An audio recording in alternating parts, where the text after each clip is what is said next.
Il y a 100 millions d'années, au large du Sénégal, des algues proliféraient à la surface de l'océan.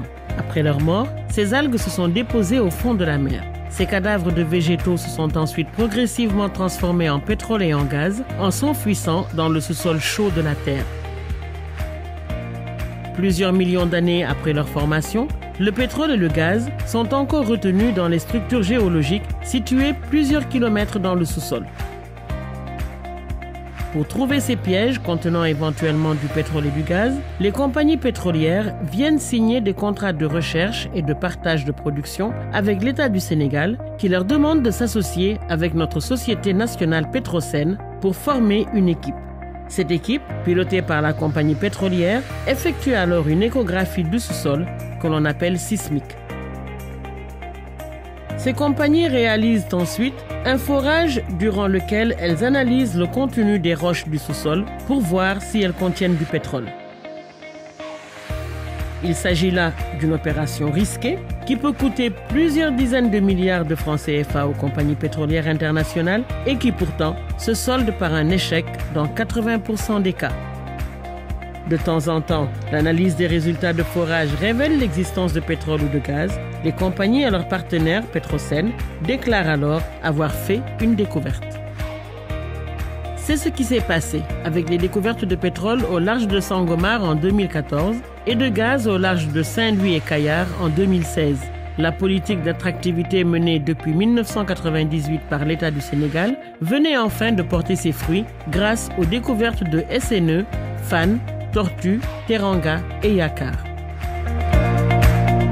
Pendant 2 ans, les compagnies pétrolières et Petrosen ont évalué ces découvertes de pétrole et de gaz, c'est-à-dire qu'elles ont effectué d'autres forages pour vérifier si le sous-sol à SNE ou Tortue a piégé une quantité suffisante de pétrole ou de gaz facile à extraire du sous-sol. Pendant tout ce temps, un contact permanent a été maintenu avec les communautés impactées. Maintenant, où en sommes-nous? En ce début d'année 2018, les équipes sont en train de mener des études financières et techniques pour voir quelles seront les installations et le budget nécessaires pour exploiter ces différents gisements de pétrole et de gaz. En 2018 et 2019, si la rentabilité des projets est confirmée, une décision finale d'investissement validera le programme technique et les investissements nécessaires pour installer au fond de la mer et en surface tout le matériel de production.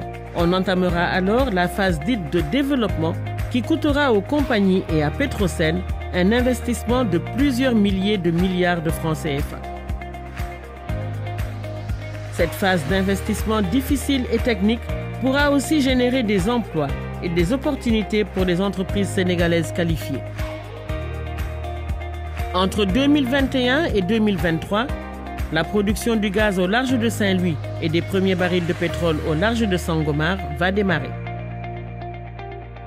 Une partie de la production de pétrole et de gaz permettra de rembourser aux compagnies pétrolières les investissements qui ont été effectués pour faire de la sismique, le forage, l'évaluation et le développement. L'autre partie de la production sera partagée entre le Sénégal et les compagnies.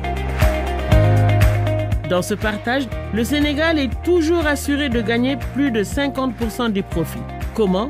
Grâce à 3 canaux. La part de l'État dans la production, la part de Petrosen, les impôts et taxes qui seront payés par la compagnie.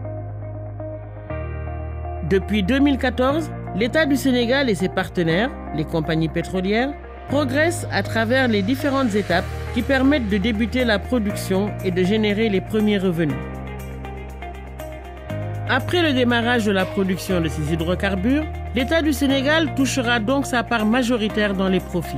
La gestion transparente et rigoureuse de ces revenus servira de levier fort dans le développement des secteurs prioritaires du PSE, tels que l'éducation, la santé, l'agriculture, l'énergie, les infrastructures routières et ferroviaires.